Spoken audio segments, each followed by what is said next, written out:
Hi, I'm Colleen Kernan from Tuscan Women Cook, and we're here all this month teaching you easy, fast, healthy dishes to make at home. I know if you're in treatment now or you're out of treatment now, sometimes these can be challenging times, and we just want to have dishes that are at the ready for you. You go on the website, you can download all the recipes that we'll be doing this month. Super fun. And today we are doing one of our favorite family recipes. This is really, really easy, and your family's going to love it. It's a good way to get some vegetables in there too.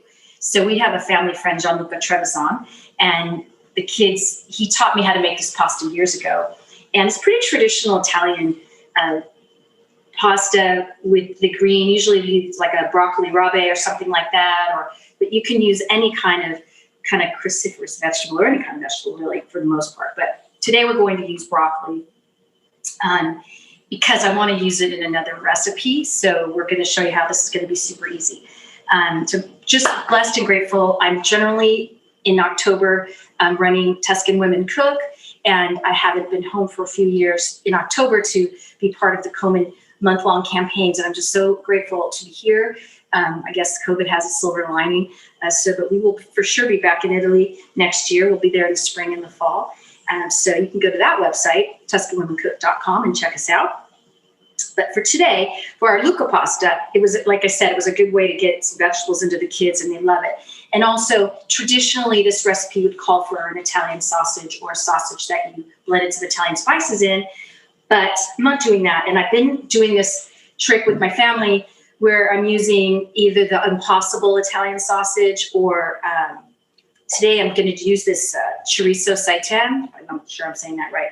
So this could be a completely, I was going to say vegan, but there will be olive oil in it too. So what I'm going to do is I already cooked the onion. So you're going to use about one onion chopped. I already put it in because the onions take longer to cook. And I've also put in the minced garlic. So it's about a couple cloves of that. And it's in the recipe so you can see it. So I'm going to get this little seitan thing going because you kind of have to doctor it up a bit to get any real flavor out of it. So we'll get that started.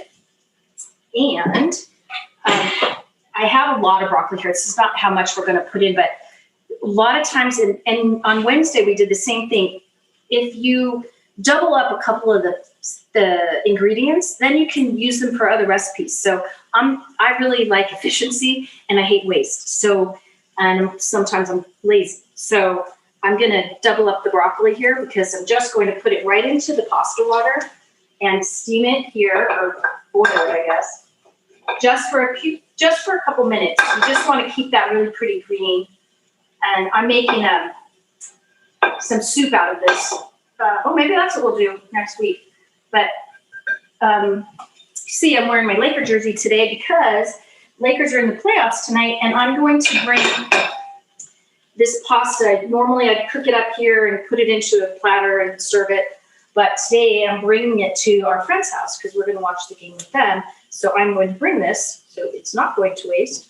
And let this broccoli just cook just a few minutes. You want to keep that pretty green being here, and that's just going to be a minute or two. This is a great tool, this little spider, because you don't have to dump it. You can just get it. And plus, I want to keep the pasta water, or the water for the pasta, so we're not wasting water either. So this is a very highly efficient meal here. So again, super, super easy. These vegetarian meats are really good. I think they've gotten a lot better. I know there's some controversy about it with they're using as much processes as the meat, but it's still good for you. And also, a lot of people that are in treatment for cancer don't want to eat meat, and that's perfect. So these are a good alternative. And I think I mentioned it too. My husband is trying to be plant-based too, so I'm trying to help him out as well. But this is really good. Easy. See, we're just gonna do the broccoli, get this going. This was frozen too, so it takes a little bit. Got to break it up. And we'll use some of the pasta water to make a sauce after we cook the pasta. So this broccoli looks really good. Perfectly tender because you want to keep a little bit of the crunch with the broccoli because you're going to pour it back in here and it'll cook more. So I'm just going to get this out.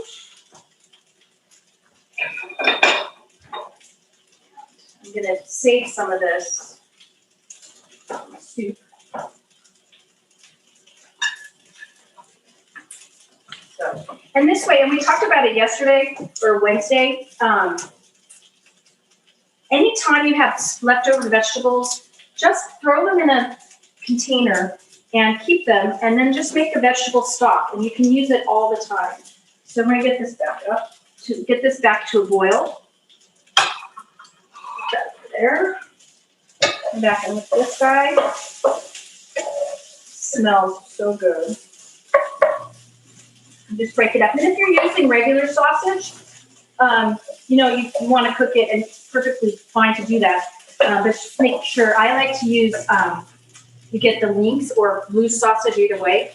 I like to use half spicy and half sweet Italian. So the spicy Italian and the sweet Italian. And that turns out really good too. And I think that's on the recipe too. So that's an alternative. So this looks good. Just gonna break it down. A couple more pieces need to go.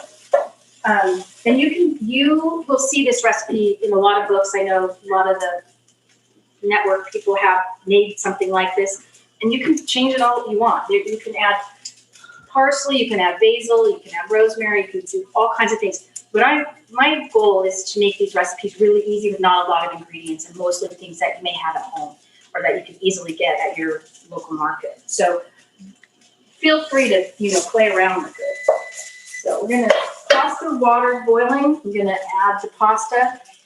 It's heavily salted water. Especially the Italians, they dump a lot. So I did about half of what we do over in Tuscany, and so we're gonna pop this in. And you're gonna just cook that al dente, dishwater. And that means, as you know, to the tooth, to the bite. And so these are adorable little pastas, and they're called orecchiette, and that means little ear.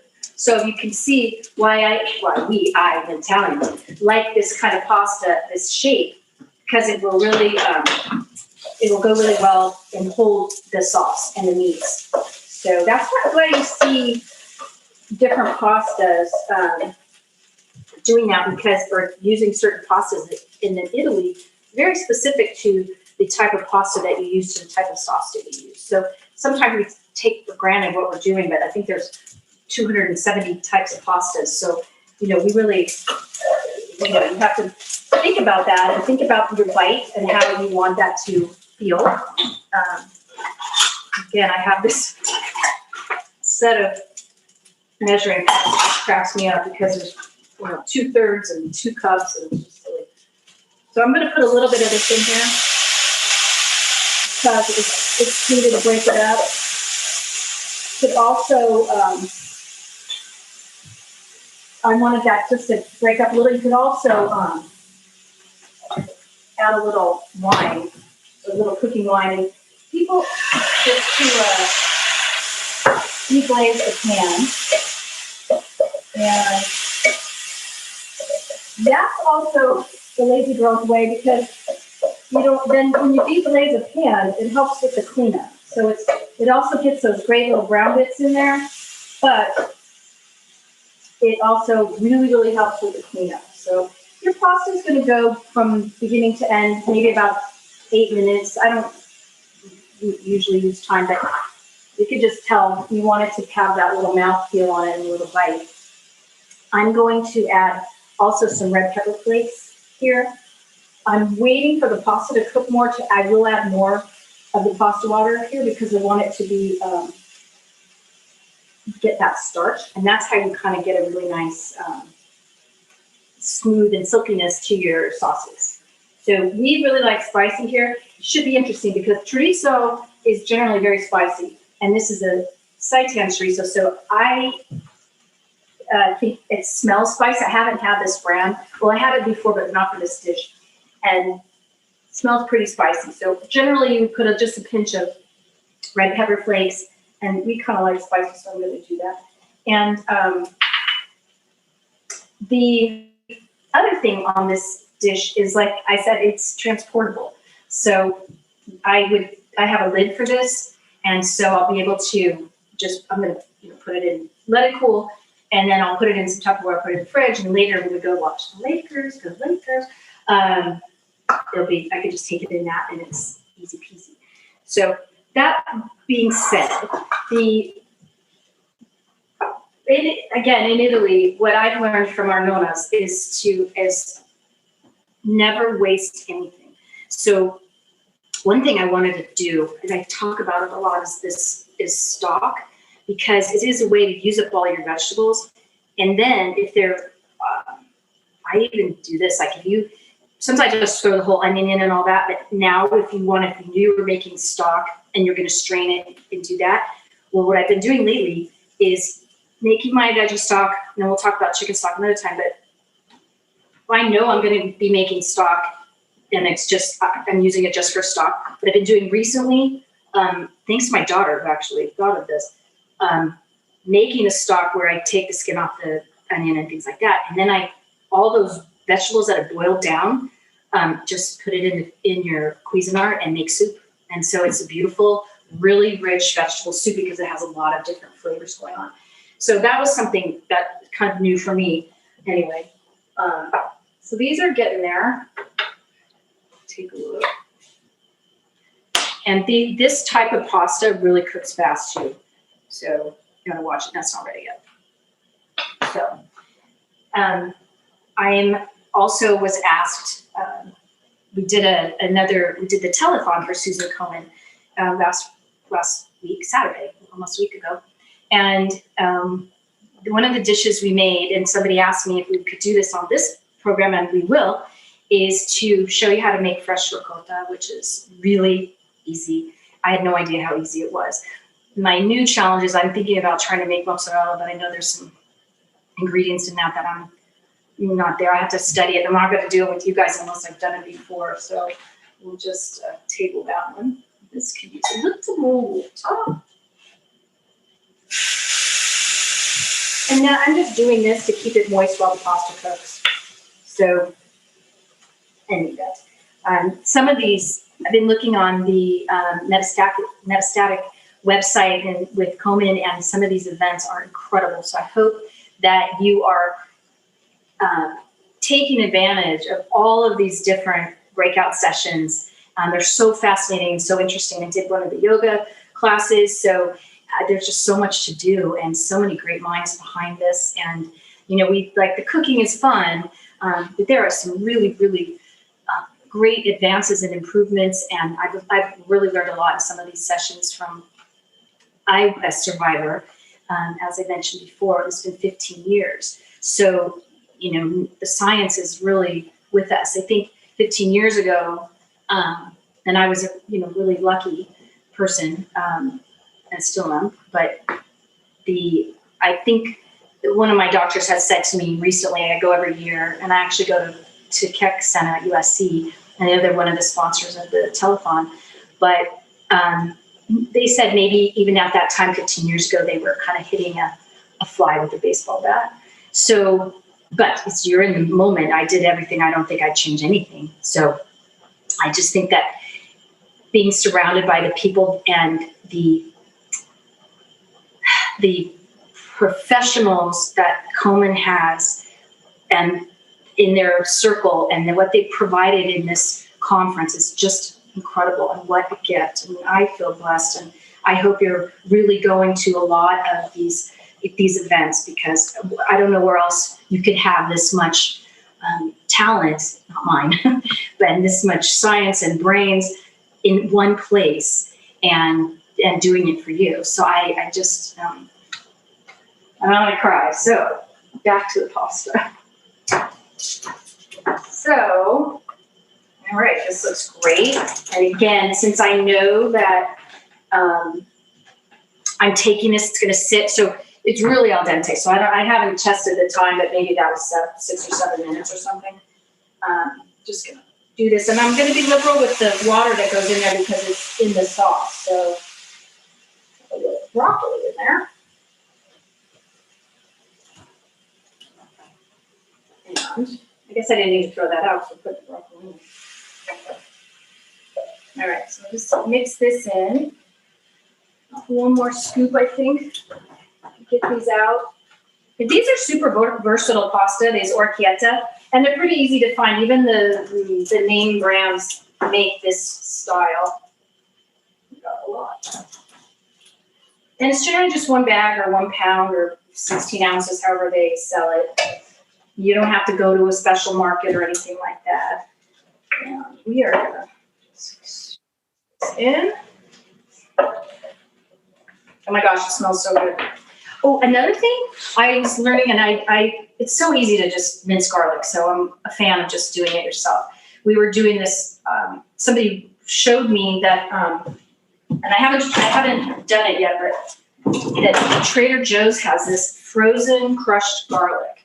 So I'm going to try it, and the person that recommended it to me is a really, really good cook, and sometimes cooks are so, I don't know what the word is. I forget the word, but they want to do everything just naturally. But I think this is a really good thing. Garlic gets on your hands, and I'm used to, these hands have been around, but I'm used to that smell. But I think I'm going to give it a try of something else. I didn't want to do with you guys. I just minced up some garlic pursuant to the recipe. But anyway, anything to make it easy, and if it's good, there you go. So I would like a little more water in here. And now it's nice and good and starchy water. So, and again, so this was, calling it Luca pasta was because Luca is Italian, he's from Rome. My kids were, and he's very theatrical, and it was a super fun cooking class. This is years and years and years ago. But I could give it to my kids and have the broccoli in there, and then it wasn't me, it's the way Luca makes it. So, and this is just used, I think this was a couple, well, I did extra for the other thing, but a couple of heads of broccoli and just cut them up. You want to make, and we talked about this the other day too, the size is really what you like to bite. I tried to make this, so isn't that beautiful? Can you see this? It's so pretty. I could take it off and show you, but actually I will, because we'll do that. I'll put it over here because I want to put a little more water. You could add some butter. I would have maybe in the old days, because I'm trying to help my husband Steve get where he wants to go weight wise. But I would normally put a little butter in here. But it doesn't need it. But that was how I was taught to do it. So we'll just get this. And my daughter macrame these. And get some parm. And I just grated up some of this. Get the good, when you're doing something like this, get the good stuff. Speaking of good stuff, I'm going to get my stash of secret olive oil because it's going to just be on the top here. You could use regular olive oil too, but if you do, always use extra virgin. And but the good stuff is the cold pressed, and this came from Italy, so I'm hiding it from my family. A real fair amount of parm. So I'm going to, when you serve this, I'm going to mix the parm in and Parmesan, and I'm going to put some on top. And this is just really good. And I think even with this seitan, this vegan thing, it's really good, and nobody would know. I'm not even going to tell my friends tonight when we watch the Laker game that it's anything like that until after, and we'll see what they say. And voila. All right. That is Luca pasta. And it's dinner. I'm going to put it, like I said, I'm going to let this cool. pop it in the fridge because the game's not till 6 o'clock California time, Pacific Standard Time. So that's our luca pasta for today. And next week, we are going to be doing some grilling, and we're going to be doing some soups and a lot of really fun things all next week, Monday, Wednesday, and Friday. I'm blessed and grateful to be doing this with Komen, and it's so fun. So I have to leave you with this, that, you know, with COVID, it's been really hard for people that have been sick because you can't take visitors. Or if you're in the hospital, or if you're at home and you're quarantined and you're at risk. So I just feel that I'm thinking about you. If you're at home and you are in treatment, and maybe how lonely it might be just right now because people can't see you for other reasons. So just really thinking about that a lot and how that might feel. And I want to reiterate, there are so many great, if you are in that situation, there's just some really great podcasts and lightness, things like that, or things that you can watch. Sometimes a podcast, I'm maybe more a visual person, and there's some great cooking demos and shows. I think I mentioned one is called Yes Chef, but there's a million, and it's just so fun to watch people do things. And home cooks, you know, we're none of us, some of these YouTubes are really informative. So if you are at home and you are feeling lonely, at least it's, you know, something you can look at and try if you can. And also to be able to order groceries. And this is simple. This is not expensive. You know, I don't want to be fancy here. So, you know, this is our goal. And thank you for everything. And again, if you have any questions, you can email me at Colleen, Coleen, at Tuscan Women Cook. And that's our show for today. And can't wait to see you on Monday. Go Lakers.